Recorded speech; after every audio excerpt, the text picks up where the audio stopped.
Hello guys, in this video I am going to show you how to crop, transform and rotate your pictures on the Polish application.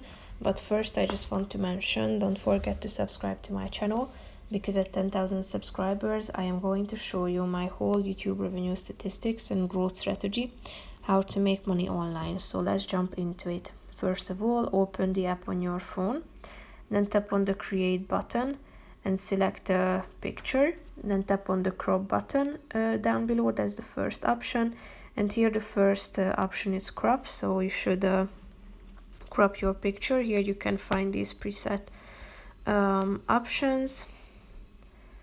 You can also transform your picture. Here you have this scale, you can rotate it.